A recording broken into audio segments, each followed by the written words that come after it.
내가 자유인이 아니냐? 사도가 아니냐? 예수 우리 주를 보지 못하였느냐? 주 안에서 행한 나의 일이 너희가 아니냐?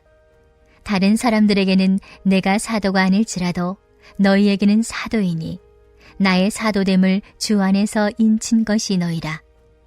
나를 비판하는 자들에게 변명할 것이 이것이니 우리가 먹고 마실 권리가 없겠느냐? 우리가 다른 사도들과 주의 형제들과 게바와 같이 믿음에 참여된 아내를 데리고 다닐 권리가 없겠느냐? 어찌 나와 바나바만 일하지 아니할 권리가 없겠느냐? 누가 자기 비용으로 군 복무를 하겠느냐? 누가 포도를 심고 그 열매를 먹지 않겠느냐? 누가 양떼를 기르고 그 양떼의 젖을 먹지 않겠느냐? 내가 사람의 예대로 이것을 말하느냐? 율법도 이것을 말하지 아니하느냐? 모세의 율법에 곡식을 밟아 떠는 수에게 망을 씌우지 말라 기록하였으니 하나님께서 어찌 소들을 위하여 염려하심이냐? 오로지 우리를 위하여 말씀하심이 아니냐? 과연 우리를 위하여 기록된 것이니 밭 가는 자는 소망을 가지고 갈며 곡식 떠는 자는 함께 얻을 소망을 가지고 떠는 것이라. 오늘 본문 속 사도 바울은 다소 격앙된 얼굴로 누군가를 향하여 강하게 변증하듯 말을 이어가고 있음을 보게 됩니다. 특히 1절에서만 4번에 걸쳐서 연속해서 질문을 던지고 있지요. 이것만 봐도 자신을 둘러싼 오해와 비판에 대하여서 단호하게 대처하겠다, 하나하나 변증하겠다라고 하는 사도 바울의 의지가 얼마나 확고한지를 알 수 있습니다. 함께 본문 1절의 말씀을 읽도록 하겠습니다. 내가 자유인이 아니냐? 사도가 아니냐? 예수 우리 주를 보지 못하였느냐? 주 안에서 행한 나의 일이 너희가 아니냐? 아멘. 사도 바울이 이토록 격앙된 반응을 보이는 이유는 자신의 사도직 자체를 부정하고 의심하는 사람들 때문이었죠. 그들의 논리는 이러했습니다. 예수님의 공생애를 함께했던 12 제자들, 즉 예수님께 직접 부르심을 받고 직접 가르침을 받고 그분께 권한을 위임받아서 복음을 전하도록 파송받은 이 12 제자야말로 사도라 불릴 자격이 있다는 거지요. 그러나 사도 바울은 예수님의 직계 제자도 아니었고 또 예수님과 직접 대면한 적도 그분의 가르침을 직접 받은 적도 없는데 어찌 스스로 사도라 칭하느냐, 사도라 불릴 자격이 없다 이렇게 주장하는 겁니다. 이에 사도 바울은 나는 부활하신 예수님을 분명히 보았고 나는 그분께 직접 복음의 사명을 받았노라 이야기하죠. 그러면서 그 증거는 다름 아닌 바로 너희라 이야기합니다. 만일 내가 받은 사명이 거짓이었다면 어떠한 열매도 맺지 못했을 텐데 너희가 나를 통해 이렇게 성도로 변화되고 세워졌으니 이것이 곧 내가 사도가 된 증거가 아니겠냐 하는 겁니다. 그리고 사도 바울의 변증은 2절에서도 계속되고 있는데요. 2절의 말씀도 함께 봤습니다. 다른 사람들에게는 내가 사도가 아닐지라도 너희에게는 사도이니 나의 사도됨을 주 안에서 인친 것이 너희라. 아멘. 무엇이라 말하고 있습니까? 나의 사도됨을 주 안에서 인친 것이 너희라. 너희가 나의 사도직을 증명하는 분명한 확실한 증거라는 거죠. 여기서 우리는 한 가지 질문과 마주하게 됩니다. 도대체 왜 사도 바울은 사도권 문제에 이토록 민감하게 반응했는가 하는 거죠. 사도로서의 권위를 인정받아 자신의 입지와 영향력을 굳히고 싶었던 걸까요? 아니면 자신을 비판하는 이들과의 논쟁에서 절대 지지 않겠다라고 하는 인간적인 자존심 때문에 이토록 격하게 반응했던 걸까요? 사도 바울이 자신의 사도권을 변호했던 이유는 단순히 개인의 명예를 지키기 위함도 자존심을 지키기 위함도 아니었습니다. 사람들이 자신을 가리켜서 사도가 아니라고 여기게 되면 자신이 지금껏 전한 십자가의 복음까지도 거짓처럼 보일 수 있었기 때문이었죠. 그래서 사도 바울은 자신이 전한 복음이 참된 복음임을 가르치고자 이것을 전하고자 자신의 사도직을 적극적으로 변호했던 것입니다.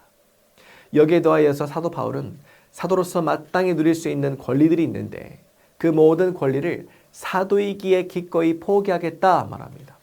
다시 말해 권리들을 내세움으로 자신이 사도임을 증명한 것이 아니라 반대로 내려놓음으로써 자신이 진짜 사도임을 증명하더라는 거죠. 만약 바울이 사도가 아니었다면 애초에 포기할 권리들도 없었을 겁니다. 그런데 바울은 자신에게 주어진 권리들을 주장할 수 있고 그 권리들을 사용할 수도 있었지만 기꺼이 포기하겠다는 거죠. 권리를 주장하는 것이 아니라 권리를 포기한 그 선택 자체가 오히려 바울이 참된 사도라는 사실을 보여주는 증거가 되었다는 것입니다.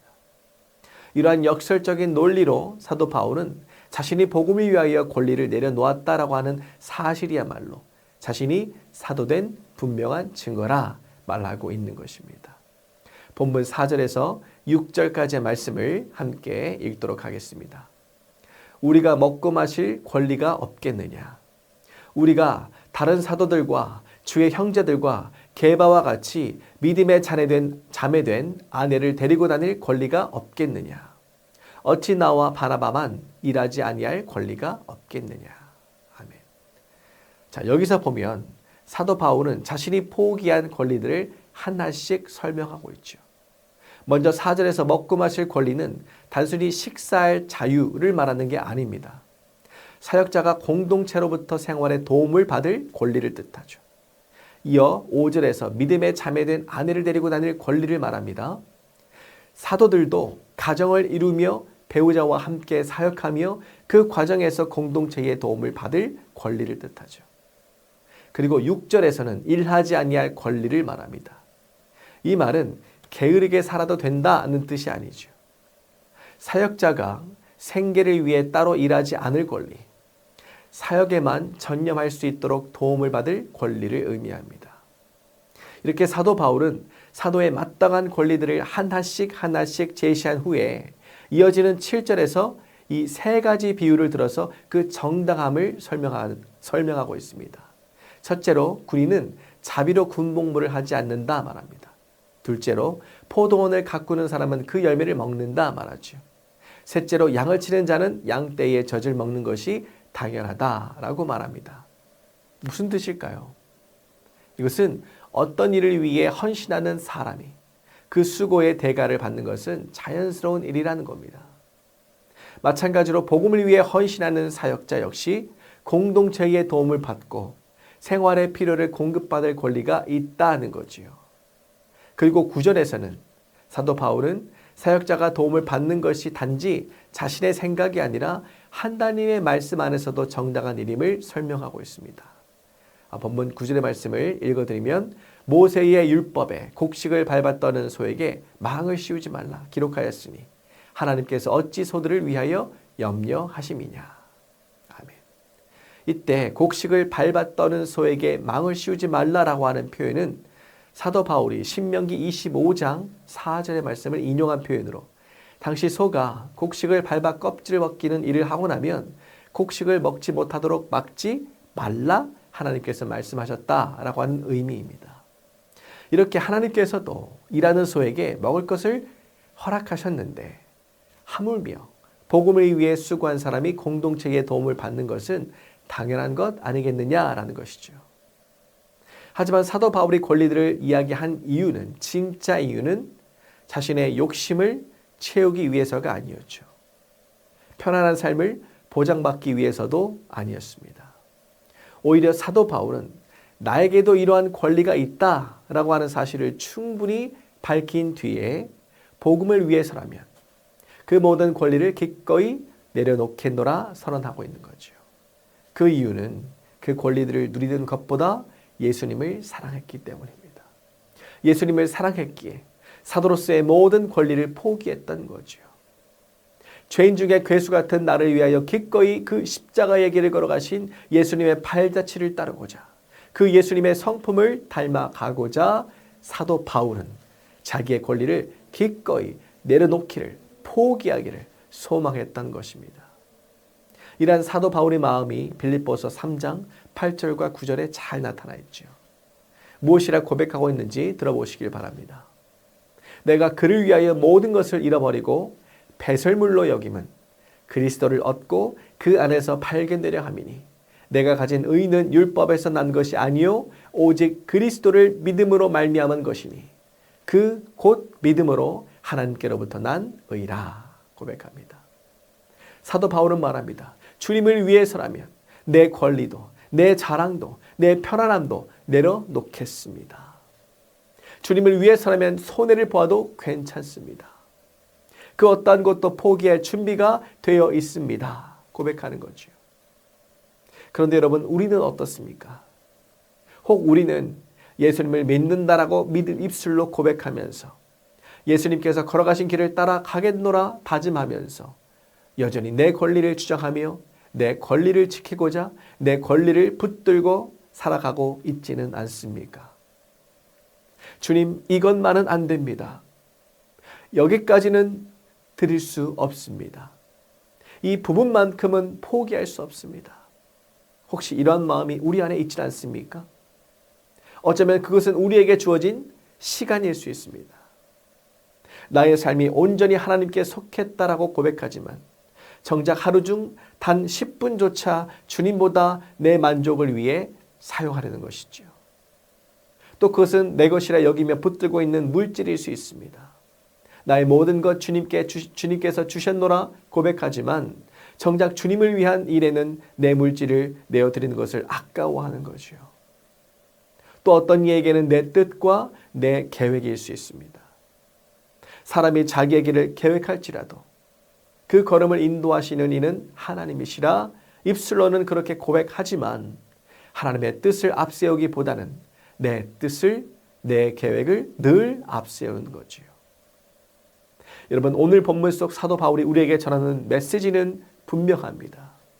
진정으로 주님을 사랑한다고 한다면 그 삶 가운데 반드시 권리 포기가 일어나야 한다는 거지요. 꽉 붙들고 있는 것을 내려놓는 결단과 행동이 뒤따라야 한다는 것입니다. 그래서 저는 저를 포함한 우리 모두에게 다시 묻고 싶습니다. 우리가 여전히 붙들고 있는 권리는 무엇입니까? 주님보다 앞세우고 있는 고집은 무엇입니까? 여전히 내려놓지 못하고 있는 영역은 무엇입니까? 오늘 주님은 우리에게 그것이 무엇이든 그것을 내려놓을 수 있겠느냐 묻고 계십니다. 아니, 내려놓아야 한다라고 말씀하고 계시죠. 그 주님의 요청에 순종하시겠습니까? 그럼 여러분, 주님의 십자가 앞에 나아가십시오. 주님의 십자가를 붙드십시오. 왜냐하면 주님의 십자가를 붙드는 사람만이 비로소 자기 권리를 내려놓을 수 있기 때문입니다. 나를 위해 생명까지도 내어주신 주님을 깊이 만나는 그 사람만이 비로소 주님을 위해 무엇이든 내려놓을 수 있는 힘을 얻게 되는 줄로 믿습니다. 세상은 자기 권리를 끝까지 지켜내는 사람을 지혜롭다 말하지요. 하지만 하나님 나라는 그렇지 않습니다. 주님 때문에 손해볼 줄 아는 사람, 십자가 복음을 위하여 내려놓을 줄 아는 사람, 십자가 앞에 스스로 낮아질 줄 아는 사람, 그런 사람이 복 있는 인생이요 하나님 나라를 기업으로 받는 인생이 되는 줄 믿으시기를 바랍니다. 바라옵기는 오늘 말씀을 듣는 여러분 모두의 삶에 여러분 권리 포기의 삶이 오늘부터 시작되기를 소망합니다. 끝까지 놓지 않으려 했던 내 권리, 내 소유, 내 능력, 내 자존심, 내 계획, 내 시간, 내 기준, 내 고집, 내 방식, 내 욕망, 내 명예, 내 자랑, 내 유익, 내 만족, 내 집착, 이 모든 것들을 십자가 앞에 내려놓는 삶이 오늘부터 시작되기를 소망합니다. 이러한 삶을 결단하는 분 모두의 마음 가운데 하나님의 나라가 임하게 될 것입니다. 이러한 은혜를 누리는 축복이 가득하시기를 주님의 이름으로 간절히 축원합니다.